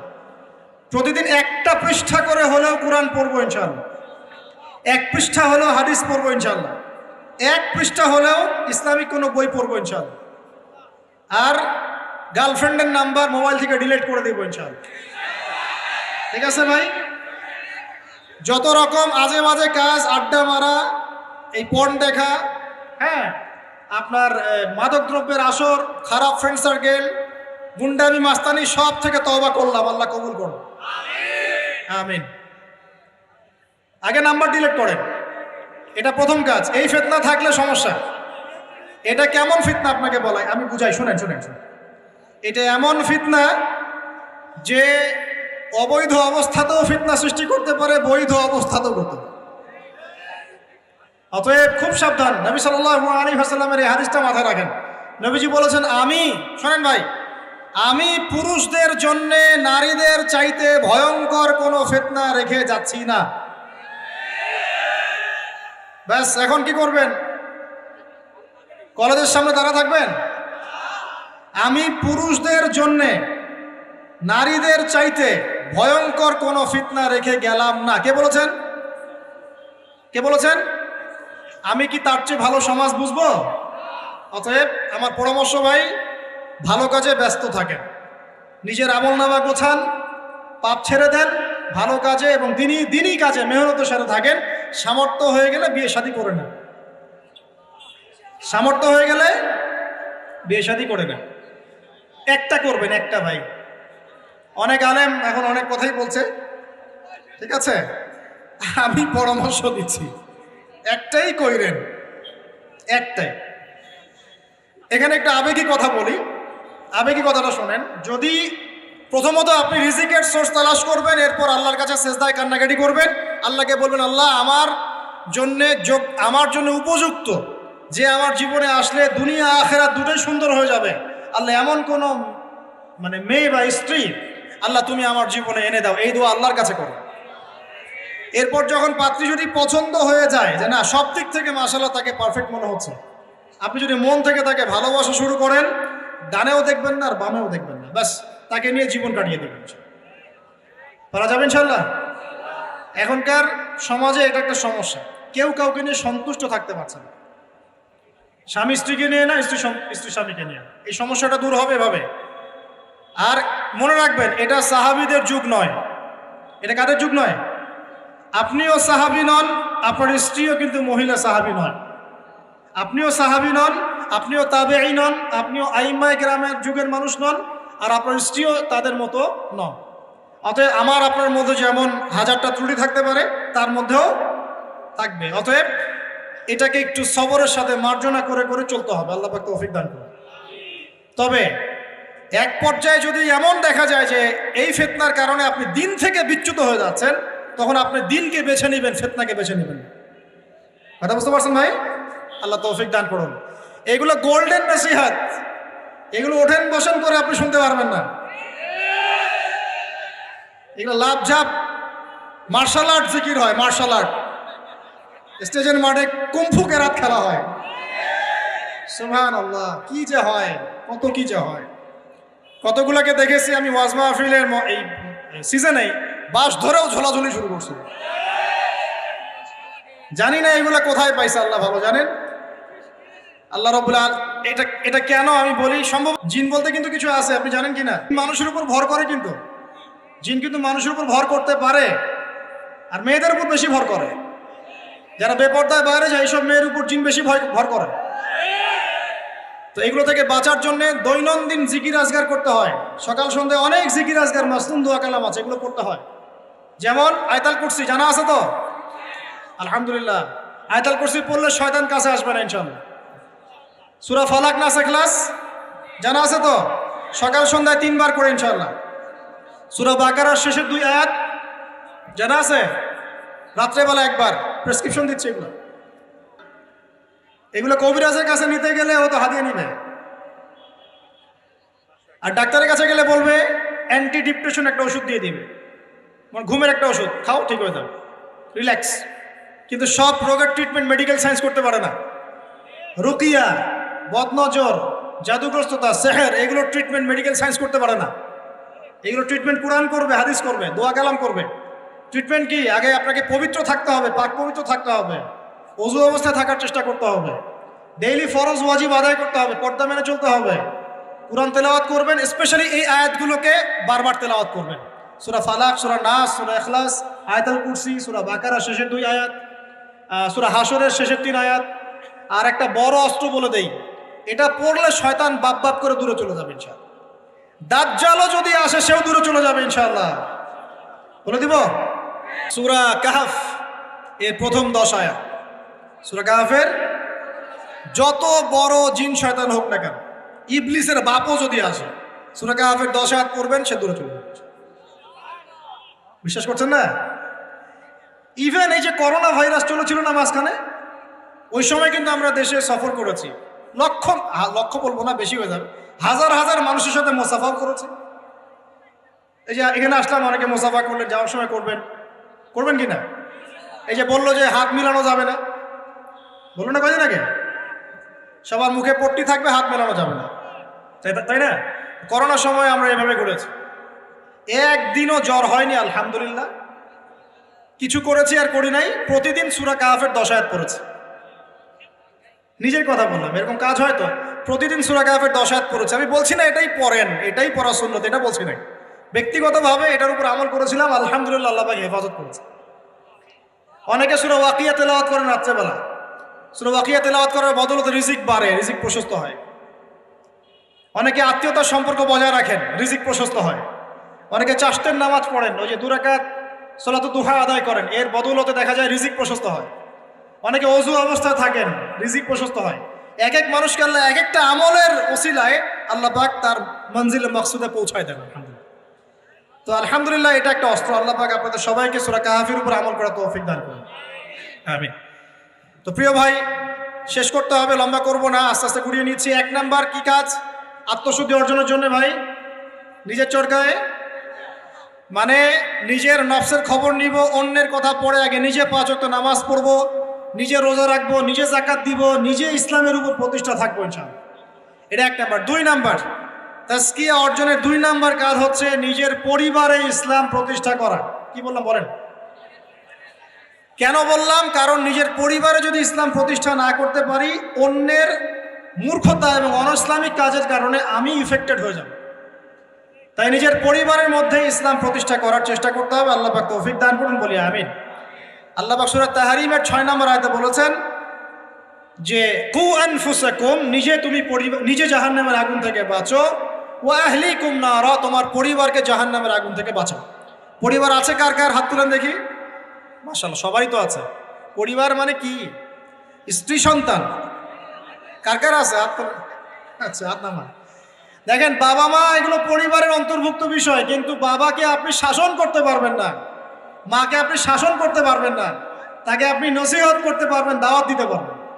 আর আপনার আন্ডারে যারা আছে, আপনার স্ত্রী, আপনার সন্তান, এরা হচ্ছে পরিবারের অন্তর্ভুক্ত, আপনার কাছের, এদের উপর আপনি শাসন চালাতে পারবেন। অতএব যাদের পরিবার আছে, পরিবারের মধ্যে ইসলাম প্রতিষ্ঠা করার চেষ্টা করে, আল্লাহ পাক তৌফিক দান করেন। 3 নাম্বার কাজ, আমার সাথে মনোযোগ দেন ভাই। 3 নাম্বার কাজ হচ্ছে নিয়মিত কোরআন তেলাওয়াত করা। নিয়মিত কোরআন তেলাওয়াত করা। আমার সাথে একটু ওয়াদা করেন তো ভাই, ডেইলি কমপক্ষে 1 ঘন্টা কোরআন তেলাওয়াত করবো ইনশাআল্লাহ। পারা যাবে? সবার বাসায় কোরআন আছে তো নাকি? কোরআন পড়তে পারি তো নাকি? যারা পারি না, আজকে নিয়াত করব, মসজিদের হুজুর আছে, ইমাম সাহেব আছে, মাদ্রাসার শিক্ষক আছেন, গিয়ে আপনি কোরআন পড়া শিখবেন ইনশাআল্লাহ। পারা যাবে ইনশাআল্লাহ? কোরআন তেলাওয়াত করা না শিখেন, আল্লাহর ওয়াস্তে কোরআন তেলাওয়াত করা না শিখে মৃত্যুবরণ করেন না। আল্লাহর ওয়াস্তে আল্লাহকে কি মুখ দেখাবেন আর নবীকে কি মুখ দেখাবেন চিন্তা করবেন। কোরআন আল্লাহ নাজিল করেছেন কেন? আমাদের জন্য, গরু ছাগলের জন্য। কাদের জন্য? মানুষের জন্য না গরু ছাগলের জন্য? গরু ছাগলের হিসেব আছে? কার কার হিসেব হবে? মানুষ আর জিন। মৃত্যু আমাদেরকে বরণ করতে হবে, কবরে যেতে হবে আমাদেরকে, পুলসিরাত আমাদেরকে পার হতে হবে, কোরআন মানতে হবে আমাদেরকে। সেই আমরা যদি কোরআন তেলাওয়াত করে না শিখি ভাই, হবে? বিষয়টা হবে? আল্লাহ পাক আমরা সবাইকে কোরআন তেলাওয়াত শেখার তৌফিক দান করুন। এখানে আমি অনেক বেশি জোর দিই, কারণ কি জানেন? কোরআন তেলাওয়াত শেখাটাই এবং নিয়মিত তেলাওয়াত করাটাই আপনার মনে ইসলামের প্রতি মহব্বত সৃষ্টি করবে ইনশাআল্লাহ। এরপরে আপনি ইসলামের জন্য জীবনও দিতে পারবেন ইনশাআল্লাহ। কিন্তু এই অবস্থায় পারবেন না। এই অবস্থায় একটা দাবরানি খালি উল্টা দিকে দৌড় দেওয়া শুরু করবে। এখন পারবেন না। এখন বলতে পারবেন হ্যাঁ নারায়ে তাকবীর আল্লাহু আকবার, চলো রে, বাস। যখন মাঠে নামবেন ওই দিক থেকে যখন কাউন্টার অ্যাটাক আসবে দেখবেন নাই আপনি শেষ। অতএব কোরআনের চর্চা তেলাওয়াত বেশি বেশি বাড়াতে হবে। আল্লাহ তৌফিক দান করুন। 3 নম্বর। 4 নম্বর ভাই, দৈনন্দিন জিকির আজগারগুলো ছাড়বো না ইনশাআল্লাহ। দৈনন্দিন জিকির আজগার ছাড়বো না। কেমন? দৈনন্দিন 100 বার বলবো সুবহানাল্লাহ, পারা যাবে? 100 বার সুবহানাল্লাহ বললে 1000 নেকি হবে ইনশাআল্লাহ। দৈনন্দিন 100 বার বলবো আস্তাগফিরুল্লাহ ওয়া আতুবু ইলাইহি, পারবো তো ইনশাআল্লাহ? দৈনন্দিন কমপক্ষে সকালে 10 বার, সন্ধ্যায় 10 বার দরুদ ইব্রাহিম পড়বো ইনশাআল্লাহ, পারবো? দৈনন্দিন পড়বো সুবহানাল্লাহি ওয়া বিহামদিহি সুবহানাল্লাহিল আযীম, পারা যাবে? দৈনন্দিন পড়বো লা হাওলা ওয়ালা কুওয়াতা ইল্লা বিল্লাহ, পারবো? ডেইলি পড়বো লা ইলাহা ইল্লাল্লাহ ওয়াহদাহু লা শারীকা লাহ লাহুল মুলকু ওয়া লাহুল হামদ ওয়া হুয়া আলা কুল্লি শাইইন কাদির, পারা যাবে? দৈনন্দিন পড়বো ইনশাআল্লাহ সুবহানাল্লাহি ওয়া বিহামদিহি আদাদা খালকিহি ওয়া রিদা নাফসিহি ওয়া জিনাতা আরশিহি ওয়া মিদাদা কালিমাতি, পারা যাবে ইনশাআল্লাহ? এই সুবহানাল্লাহ, আলহামদুলিল্লাহ, লা ইলাহা ইল্লাল্লাহ, আল্লাহু আকবার, এই যে দরুদ, এই যে জিকির আজগারগুলো আছে, এইগুলো প্রতিদিন করলে আল্লাহর সাথে সম্পর্ক গাঢ় হবে ইনশাআল্লাহ। জিকির করলে কি লাভ হয় আপনাকে একটু বলে দেই। জিকির করলে আল্লাহর সাথে কলবের সম্পর্ক তৈরি হয়। কি হয় ভাই? অন্তরের সাথে আল্লাহ পাকের সাথে একটা কানেকশন তৈরি হয়। জিকির যে ব্যক্তি ছেড়ে দেয় তার অন্তরটা মরে যায়। আর মরা কলবের মধ্যে আল্লাহর নূর আসে না, জিন্দা কলবের মধ্যে আল্লাহর নূর আসে। তাহলে কলব জিন্দা হবে কিভাবে? বেশি বেশি জিকির করার মধ্য দিয়ে। আল্লাহ পাক তৌফিক দান করুন। আবু হুরায়রা রাদিয়াল্লাহু আনহু বলতেন যে হাদিস আমি মুখস্থ করার জন্য অনেক বেশি সুবহানাল্লাহ পড়ি।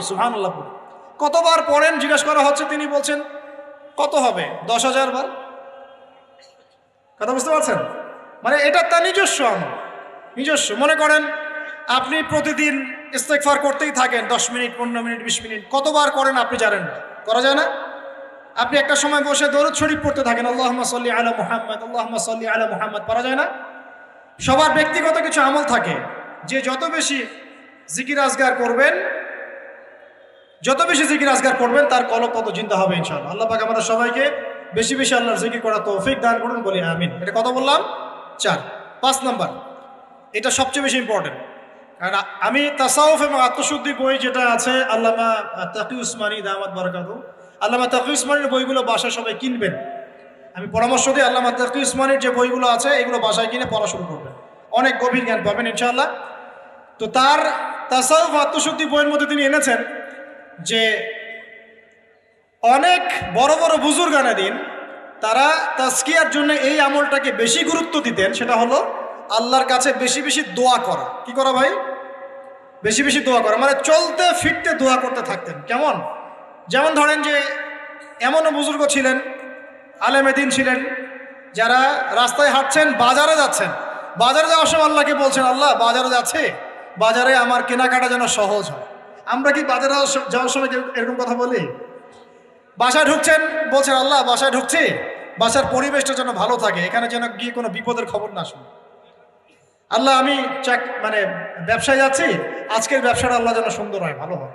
মানে প্রতিটা কাজেই তারা দোয়া করতে থাকতেন। বুঝতে পারছেন না কথা? প্রতিটা কাজেই দোয়া করতে থাকতেন যে আল্লাহ আমার জুতার ফিতা ছিঁড়ে গেছে, আমার জুতার ফিতা দাও। আল্লাহ আমি খুব ক্ষুধার্ত, আল্লাহ একটু ভালো খাবারের ব্যবস্থা করুন। আল্লাহ আমি খুব পিপাসার্থ, আমার জন্য একটা ভালো হালাল পানির ব্যবস্থা করুন। আল্লাহ আমার সন্তানটা অসুস্থ, আল্লাহ তাকে শেফা দিও। আল্লাহ আমি স্ত্রী সন্তানকে রেখে সফরে আসছি, আল্লাহ বাসায় তুমি ওদেরকে হেফাজত করো। মানে প্রতিটা কাজের প্রতিটা চিন্তা আল্লাহর সাথে শেয়ার করো। এটা যে যত বেশি করতে পারে তার সাথে আল্লাহ পাকের সম্পর্ক তত বেশি গাঢ়। আর এটা করলে 3টা লাভ। কটা লাভ ভাই?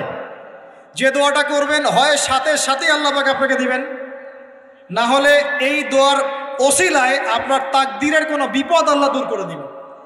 মনে করেন আপনি দোয়া করেছেন, আল্লাহ আমাকে কালকে এই ব্যবসার এই কাজটা তুমি সলভ করো, কালকে গিয়ে দেখলেন সেই কাজটা আপনি পান নাই।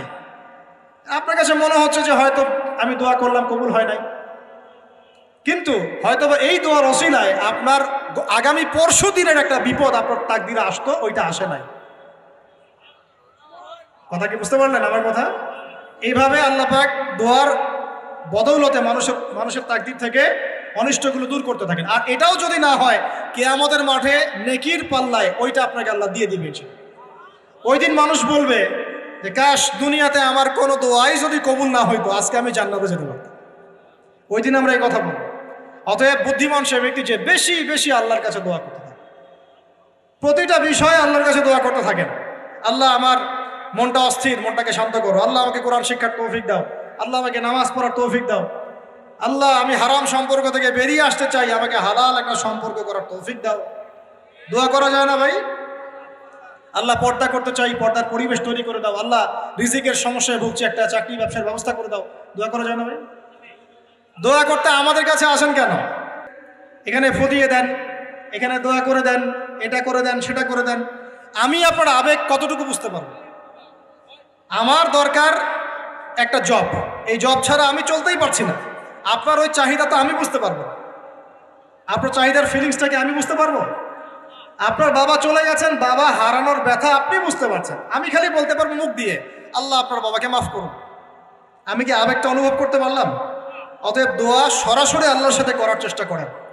আল্লাহ পাক এটাই বলেছেন যে ওয়াইদা সাআলাকা ইবাদি আন্নী ফাইন্নী করিব, যখন আমার বান্দারা আমার সম্পর্কে জিজ্ঞাসা করে, হে নবী বলে দিন আমি খুব কাছেই আছি।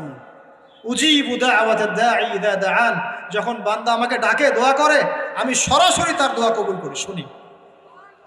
একদম ঘাড়ের রগ, এই যে ঘাড়ের রগের চাইতে আল্লাহ আমাদের কাছে আছে। সুবহানাল্লাহ।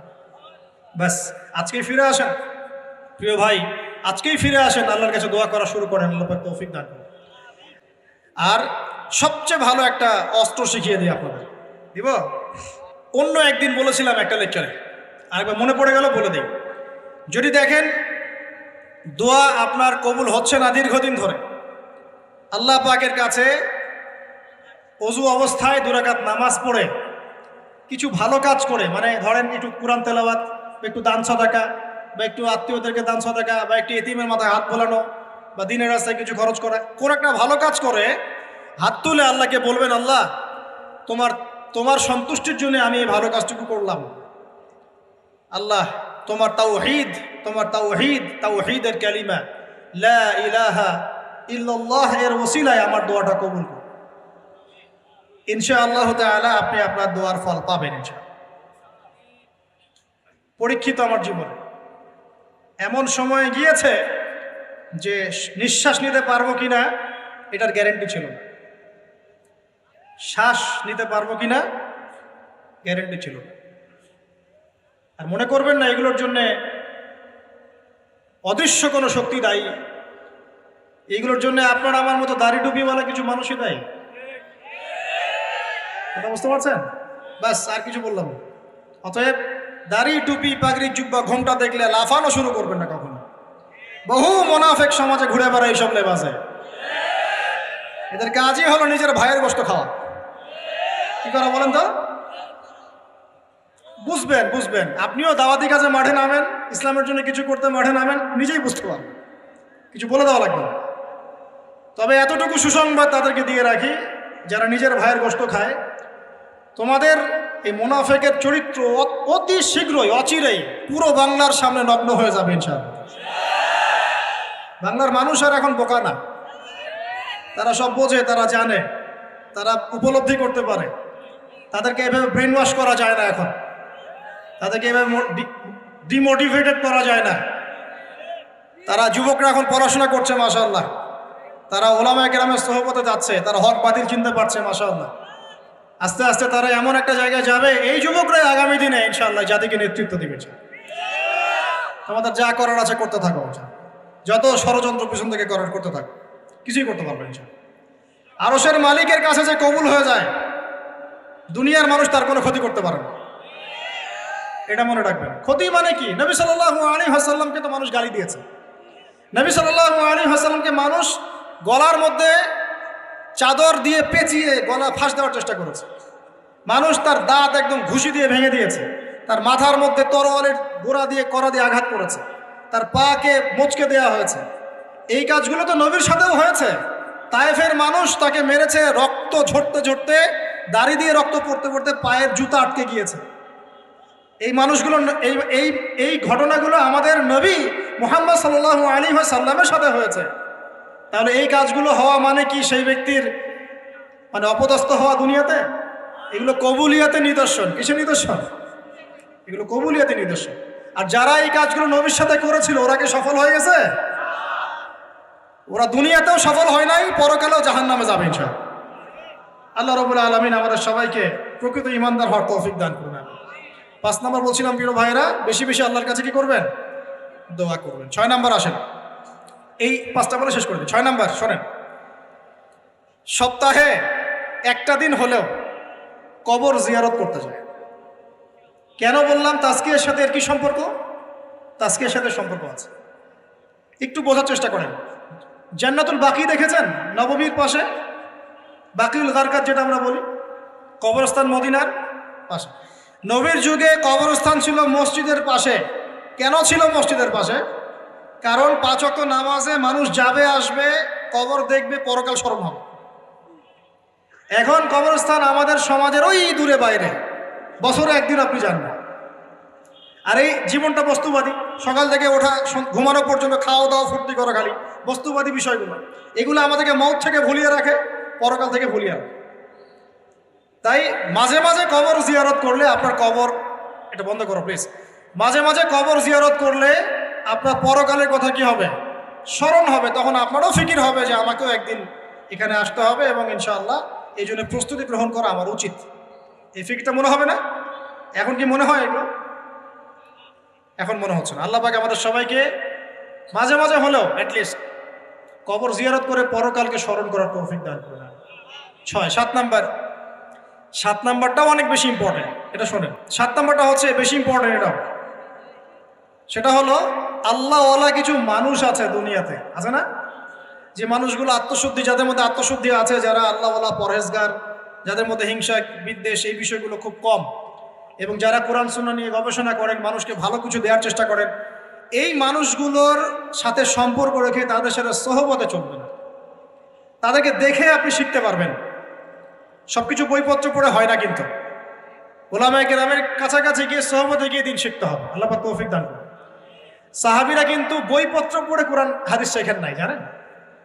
তারা কোরআন হাদিস এগুলো শিখেছেন স্বয়ং নবীকে দেখে শিখেছেন। দেখে শিখেছেন না? তার পরের জেনারেশন সাহাবীদেরকে দেখে শিখেছেন, তার পরের জেনারেশন তাবেঈদেরকে দেখে শিখেছেন, তার পরের জেনারেশন তাবেঈদেরকে দেখে শিখেছেন। এইভাবে আস্তে আস্তে আস্তে আস্তে এই সিলসিলা চলে আসছিল। এখন আমরা কি করি? ইন্টারনেট দেখে শিখি। কি দেখে শিখি? একটা মাসআলা জানতে চান, বাস ঢুকলেন ইউটিউবে, ফেসবুকে, তখন দেখলেন ওই মাসআলা নিয়ে 10 আলেমের 10 রকম মন্তব্য। মাথা খারাপ। এখন শোনেন, এখন 7 নম্বর যেটা বলছিলাম, রাসূলরা সাহাবীদেরকে দেখে শিখেছেন। সাহাবীরা রাসূলকে দেখে শিখেছেন, সাহাবীরা রাসূলকে দেখে শিখেছেন, তাবেঈরা সাহাবীদেরকে দেখে শিখেছেন, তারপরের জেনারেশন তাদেরকে দেখে শিখেছেন। এখন আমরা যদি দিন শিখতে চাই, খালি বই পুস্তক পড়লে হবে না, খালি ইউটিউব ফেসবুক ঘাঁটলে হবে না। আলেম ওলামার কাছে যেতে হবে, সিলেবাস কেন্দ্রিক পড়াশোনা করতে হবে। কি সিলেবাস? এই 6টা সাবজেক্ট বললাম না ভাই? কোরআন পড়েন, এটা একটা সিলেবাসের অন্তর্ভুক্ত বিষয়। হাদিস পড়েন, সিলেবাসের অন্তর্ভুক্ত বিষয়। আপনাকে আকীদা বই পড়তে হবে, সিরাতের বই পড়তে হবে, ফিকহের বই, আর ধরেন ইসলামের ইতিহাস। এই জিনিসগুলো একটু পড়াশোনা করো। পড়াশোনা করে ক্লাসিক্যাল ওলামায়ে কেরাম যারা, কোন ওলামায়ে কেরাম? ক্লাসিক্যাল যারা, মানে হকপন্থী ওলামায়ে কেরাম যারা সকালে একটা ফতোয়া দিয়ে রাত্রে আরেকটা দেয় না, এই টাইপের না আর কি। বাতাস এদিকে ব্যাস ওইদিকে, বাতাস ওইদিকে ওইদিকে, এই টাইপের না। 5 বছর আগে এক কথা বলতো, 5 বছর পরে দেখা যায় না বাবা এখন এই কথা ভুলেও বলা যাবে না, এমন কথা। হ্যাঁ, তো এই টাইপের কথা বলছি না। যারা সর্বদাই হকের উপর থাকার চেষ্টা করেন, মানুষ হিকমা অবলম্বন করতে পারে, হকের উপর থাকার চেষ্টা করেন, এই হকপন্থী ওলামায়ে কেরামের সহবতে গিয়ে দিন শেখার চেষ্টা করেন। এবং এই ওলামায়ে কেরাম প্রত্যেক ঘরানাতেই আছে, প্রত্যেক ঘরানাতেই হকপন্থী ওলামায়ে কেরাম আছেন। আপনারা আলেমদের মধ্যে বিভক্তি সৃষ্টি করবেন না, বরং সবাইকে ভালোবাসার চেষ্টা করুন। আর এখন তো শুরু হয়েছে আলেম পূজা, শাইখ পূজা। মানে যে যে আলেমকে পছন্দ করে, যে যে শাইখকে পছন্দ করে, ব্যাস চোখ বন্ধ করে ওইখানে আর ডানে যাবেন। এখন সে সঠিক বললেও সঠিক, বেঠিক বললেও সঠিক। এই একটা সমস্যা শুরু হয়েছে নতুন। সংকীর্ণ হলেন কেন? এত সংকীর্ণ হলেন কেন? ইসলাম তো সংকীর্ণ না, এটা তো বৈচিত্র্যময়। এখানে আপনি পরিপূর্ণ জ্ঞান পেতে হলে তাকে খোলা মন লালন করতে হবে, যে যেখানেই হক পাবো সেটাই নিব ইনশাআল্লাহ। হক যেখানে পাবো সেখানে নিব ইনশাআল্লাহ। আমি হককে সীমাবদ্ধ করে ফেললাম কেন? যে আমার শায়েখ যা বোঝেন এইটাই, এর বাইরে কিছুই না। এটা করতে গেলে কি হবে জানেন? পয়সার এক পিঠ দেখবেন, আর এক পিঠ তো দেখবেনই না, তখন আপনি মাহরুম হয়ে যাবেন। তবে হ্যাঁ এটাও বলে রাখি, যারা একেবারেই সাধারণ মানুষ, একদম সাধারণ কোনো মানুষ, যার এলেম কালাম নাই, কোরআন হাদিস পড়তে জানেন, এমন মানুষ আছে না, একদম রুট লেভেলে, তাদের জন্য অবশ্যই উচিত যে কোনো অন্তত একজন আলেমকে ফলো করা, অন্তত একজন আলেমকে ফলো করা। কারণ আপনি তো কিছু বুঝেন না, কোরআন সুন্নাহ বোঝেনই না, কিছু পড়তেও পারেন না, বুঝতেও পারেন না, কিছুই পারেন না। অতএব একজন আলেমকে আপনি ফলো করে চলেন, ইনশাআল্লাহ আল্লাহ মাফ করবেন ইনশাআল্লাহ। হ্যাঁ, যদি কখনো জানতে পারেন যে আপনার সেই ফলো করা আলেমের অমুক মাসআলাটা কোরআন সুন্নাহর বিরুদ্ধে চলে গেছে, বা এর চেয়েও ভালো কোনো বিশুদ্ধ মাসআলা আছে, তাহলে সেটা আপনি আমল করবেন, সমস্যা কি? তাই বলে বিভক্তি বাড়াবেন না। 7 নাম্বার বলেছিলাম, ওলামায়ে কেরামের সোহবতে থাকার চেষ্টা করেন। 8 নাম্বার হচ্ছে ভাই, মনের মধ্যে হিংসা, বিদ্বেষ, রিয়া, অহংকার, এই খারাপ রিপুগুলোকে দূর করতে হবে। পারা যাবে কিনা ইনশাআল্লাহ? এটা হলো 8 নাম্বার। মনের মধ্যে হিংসা, বিদ্বেষ, অহংকার, রিয়ার খারাপ রিপুগুলোকে দূর করতে হবে। কিন্তু এটা খুব ডিফিকাল্ট। কিভাবে করবেন? মনের মধ্যে চলে আসতে পারে, যদি চলে আসে পড়বেন আউযু বিল্লাহি মিনাশ শাইতানির রাজিম, পড়বেন আউযু বিল্লাহিস সামিউল আলিম মিনাশ শাইতানির রাজিম, পড়বেন আউযু বিকালিমাতিল্লাহিত তাম্মাতি মিন শাররি মা খালাক, পড়বেন বিসমিল্লাহিল্লাযী লা ইয়াদুররু মা ইসমিহি শাইউন ফিল আরদ ওয়ালা ফিস সামা ওয়া হুয়াস সামিউল আলিম, পড়বেন আমানতু বিল্লাহি ওয়া রাসূলিহি। এই যে দোয়া কালামগুলো পড়বেন, ইনশাআল্লাহ মনের মধ্যে এই সমস্যাগুলো চলে যাবে, ওয়াসওয়াসার একটা রোগ চলে যাবে ইনশাআল্লাহ। মনটাকে পবিত্র করার চেষ্টা করি, আল্লাহ পাক তৌফিক এনায়েত করুন। আর মন পবিত্র করার আমি দুই একটা আমল বলে দেই, নাহলে কঠিন হয়ে যাবে। খুব সহজ আমল। এতিম খুঁজে খুঁজে বের করে এতিমদের জন্য কিছু করার চেষ্টা করি। এতিম আছে না, মেয়ে ছেলে, এদের মাথায় হাত বুলান, আপনার মন পবিত্র হবে ইনশাআল্লাহ। ঠিক আছে? দান সদাকা বাড়ান, আপনার মন পবিত্র হবে ইনশাআল্লাহ। আল্লাহর জন্য ছেড়ে দেওয়ার মানসিকতা, ছেড়ে দেন, আল্লাহর জন্য ছেড়ে দিলাম, আল্লাহর জন্য ত্যাগ করলাম, মন পবিত্র হবে ইনশাআল্লাহ। আল্লাহর জন্য কিছু করা সহজ, আল্লাহর জন্য ছাড়া সহজ না। আল্লাহর জন্য কিছু করা সহজ, আল্লাহর জন্য আপনি নামাজ পড়তে পারবেন ঠিকই, কিন্তু সিগারেট ছাড়তে পারছেন না। আল্লাহর জন্য ছাড়া কঠিন, এই ছাড়ার কঠিন কাজটা করে দেখাতে হবে, মন পবিত্র হয়ে যাবে ইনশাআল্লাহ। আল্লাহ তৌফিক দান করুন। আর তাহাজ্জুদ, এই আমলটা খুব ইম্পর্টেন্ট। তাহাজ্জুদের যাদের অভ্যাস আছে, এই সময়টা নীরবে নিভৃতে আল্লাহর সাথে কথাবার্তা বলবেন, মন পবিত্র হবে ইনশাআল্লাহ। আর দুনিয়াতে উচ্চাভিলাষী হবেন না, যতটুকু আল্লাহ পাক দিয়েছেন এতে সন্তুষ্ট থাকেন। আমার 2 তলা বাড়ি আছে ভাই, আমার কিন্তু নাই, বলছি আর কি। মনে করেন আমার 2 তলা বাড়ি আছে, আপনি এতে সন্তুষ্ট থাকেন। আপনার একজন স্ত্রী আছে, সন্তুষ্ট থাকেন। আপনার একটা সুন্দর ব্যবসা আছে, সন্তুষ্ট থাকেন। আপনার এই 1 বিঘা জমি আছে, সন্তুষ্ট থাকেন। আল্লাহ যা দিয়েছেন এতে সন্তুষ্ট থাকেন, আল্লাহ আরো বাড়াই দিবেন। অসন্তুষ্ট থাকলে আপনার মনটা অস্থির হয়ে থাকবে, কিভাবে আরো বাড়াবো। দুনিয়ার নেশা যাকে পেয়ে বসবে তার মন কঠিন হয়ে যাবে। দুনিয়ার নেশা যাকে পেয়ে বসবে তার মন কঠিন হয়ে যাবে। আর যার মন কঠিন হয়ে যাবে তার মনের মধ্যে মৃত্যুর ভয় আসে না। আর যার মনে মৌতের ভয় আসে না, তার মনে আল্লাহর নূরও আসে না। আল্লাহর নূর যার কলবে আসে না, তার অন্তরে তাজকিয়া আসে। বুঝতে পারলাম? তাজকিয়া কেন আসে না? দুনিয়া পূজার কারণে আসে না। ব্যাস, যতটুকু আল্লাহ দিয়েছেন আমি সন্তুষ্ট। এটাকে কিভাবে আল্লাহর নিয়ামতের শুকরিয়া আদায় করা যায়, এই চেষ্টা করতে হবে।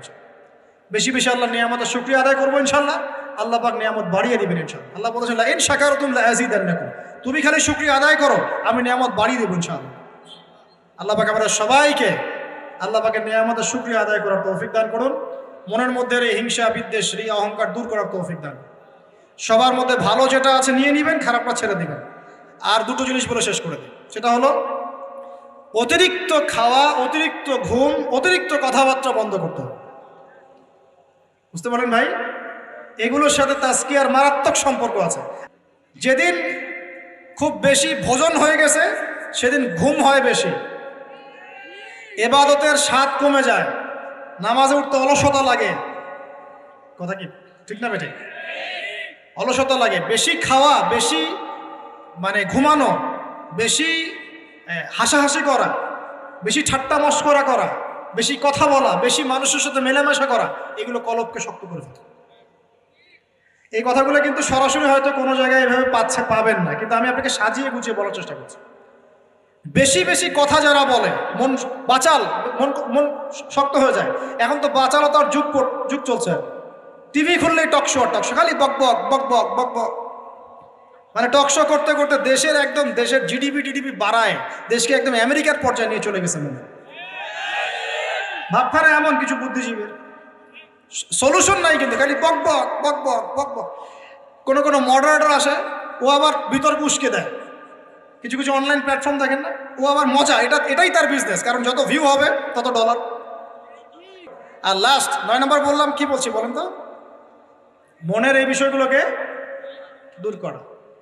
লাস্ট 10 নম্বর সেটা হচ্ছে যে 9 নম্বর বলছি মনেরটা। 9 নম্বর বলছি যে অতিরিক্ত খাওয়া, অতিরিক্ত ঘুম, অতিরিক্ত কথা বলা, অতিরিক্ত মানুষের সাথে মেলামেশা করা, এগুলো একটু কমিয়ে যেখানে কাজ হবে সেই কাজটা করে, যেটা করলে আমার পরকালের উপকারিতা আছে এটা করে। আর 10 নম্বর লাস্ট অ্যান্ড ফাইনাল, তাজকিয়া বা আত্মশুদ্ধি অর্জন করতে হলে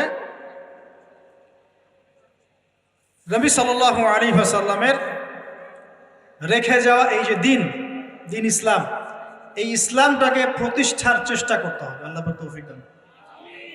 ইসলাম যারা প্রতিষ্ঠার চেষ্টা করে তাদের সাথে আল্লাহ পাকের সবসময় একটা ভালো সম্পর্ক থাকে, এবং সে কখনো খারাপের দিকে যেতে পারবে না, কারণ সে তো একটা বড় দায়িত্ব নিয়ে মাঠে নেমেছে। সে যদি এখন খারাপের দিকে চলে যায় তাহলে তো জনগণ বিভ্রান্ত হয়ে যাবে এবং তার এই আমানতের খেয়ানত করা হবে। এই ফিকিরই তাকে খারাপ পথে যেতে বাধা দিবে এবং তাজকিয়া তার মনের মধ্যে থাকবে ইনশাআল্লাহ। সে যদি ডানে বামে চলেও যায়, এই দিন প্রতিষ্ঠার এই যে তাড়না, এটা তাকে আবার ফিরিয়ে নিয়ে আসবে ইসলামের দিকে ইনশাআল্লাহ। আল্লাহ পাক আমাদের যুবক ভাইদেরকে নবী সাল্লাল্লাহু আলাইহি ওয়াসাল্লাম রেখে যাওয়া এই পবিত্র দিন ইসলাম সমাজে পালন করার, প্রচার করার, প্রসার করার, প্রতিষ্ঠা ঘটানোর তৌফিক দান করুন বলে আমিন। আমরা আজকের এই সংক্ষিপ্ত আলোচনা শিখলাম যে তাজকিয়া বা আত্মশুদ্ধি হচ্ছে সমাজ পরিবর্তনের সবচেয়ে ইম্পর্টেন্ট জিনিস, সবচেয়ে ইম্পর্টেন্ট হাতিয়ার। এটা অর্জন করার জন্য অনেক মাধ্যম আছে। আমি আপনাদের জন্য 10টা মাধ্যম আজকে বলেছি। 1 নাম্বার কথা কি বলেছিলাম ভাই? নিজের ফিকির, আগে নিজের নফসের ফিকির করা। 2 নাম্বার কি বলেছিলাম বলেন? হ্যাঁ, নিজের পরিবারের মধ্যে ইসলাম কায়েম করা। মাশাআল্লাহ। 3 নাম্বার কি বলেছিলাম? হ্যাঁ, কোরআনুল কারীম তেলাওয়াত, কোরআনুল কারীম তেলাওয়াত করার কথা বলেছি। 4 নাম্বার কি বলেছি? বেশি বেশি আল্লাহর জিকির করা। 5 নাম্বার বলেন, আমার সাথে বলেন, আল্লাহর কাছে বেশি বেশি দোয়া। 6 নাম্বার মওতকে স্মরণ, মানে কবরকে জিয়ারত করা, মওতকে স্মরণ করা। 7 নাম্বার হকপন্থী তাজকিয়া প্রাপ্ত উলামায়ে কেরামের সহবতে থাকা, তাদের লেকচার শোনা, তাদের বই পুস্তক পড়া। ঠিক আছে? 8 নাম্বার কি বলেছি বলেন? হ্যাঁ হ্যাঁ, মনের মধ্যে যত রকম হিংসা, বিদ্বেষ, রিয়া এগুলো আছে, এগুলো সব কি করতে হবে? পরিহার করতে হবে। 9 নাম্বার, 9 না 8 হবে? 9 নাম্বার বেশি কথা, বেশি খাওয়া, বেশি ঘুম, ইভেন বেশি সহবাস, এগুলো ত্যাগ করতে হবে। আল্লাহ ত্যাগ করে, এটাই হালালের কথাই বললাম, হারাম তো বাদ। হারামের যদি চোখ থেকে থাকে আল্লাহর রাস্তায় তওবা করেন, কারণ জিনার সাথে সম্পৃক্ত কোনো ব্যক্তির দ্বারা দিনের একামত সম্ভব নয়। জিনা করলেই মনে নূর চলে যাবে। এই যে আজকের লেকচারটা শুনলেন, বাসায় গিয়ে যদি আজকে রাত্রে কোনো নগ্ন মেয়ের ছবি চোখের সামনে পড়ে যায়, আজকের সমস্ত লেকচারের নূর নষ্ট হয়ে যাবে। আপনি নিজেই বুঝতে পারবেন যে আপনার কলব থেকে নূরটা চলে গেল। যদি কেউ আজকে আল্লাহ না করুক ভুল করে কোনো খারাপ মুভি দেখে ফেলেন, বাসায় গিয়ে দেখবেন যে আপনার আজকের যে তাজকিয়া, এই যে ভালো লাগলো কথাগুলো শুনতে, মনটা পবিত্র হলো, ভালো ফিলিংসটা নষ্ট হয়ে যাবে। হুযায়ফা রাদিয়াল্লাহু আনহু বলতেন, আমরা যখন ইয়া রাসূলুল্লাহ আপনার সাথে থাকি তখন ঈমান বেড়ে যায়, বাসায় গেলে মনে হয় মুনাফিক হয়ে গেছে। তো আর বাসায় গিয়ে যদি আমরা খারাপ কাজে লিপ্ত হয়ে যাই, এই নূর তাজকিয়াটা নষ্ট হয়ে যাবে। আল্লাহ পাক আমাদেরকে বোঝার তৌফিক দান করুন। আর সর্বশেষ সবচেয়ে ইম্পর্টেন্ট লাস্ট অ্যান্ড ফাইনাল হচ্ছে নবীর রেখে যাওয়া দিন। নবীকে ভালোবাসেন কিনা ভাই? আল্লাহ নবীকে ভালোবাসেন কিনা? নবী কি এখন আছেন? আচ্ছা, নবী সাল্লাল্লাহু আলাইহি ওয়াসাল্লামের রেখে যাওয়া সুন্নত কি আছে? তার উপর নাজিল হওয়া কোরআন কি আছে? তার দ্বীন ইসলামটা আছে কি না মিটে গেছে? সেই আল্লাহ কি আছেন না নাই? আচ্ছা, আল্লাহ পাক আছেন, তার কিতাব আছে, তার নবীর সুন্নত আছে, তার দ্বীনও আছে। এই দ্বীন পালন করা, প্রচার প্রসার করা, প্রতিষ্ঠার দায়িত্ব কার? কাদের? বাঘ ভাল্লুক করবে? গরু ছাগল করবে? না আমরা যদি সত্যিকারের আশিক রাসূল হয়ে থাকি আমরা দ্বীন প্রতিষ্ঠা করবো ইনশাআল্লাহ।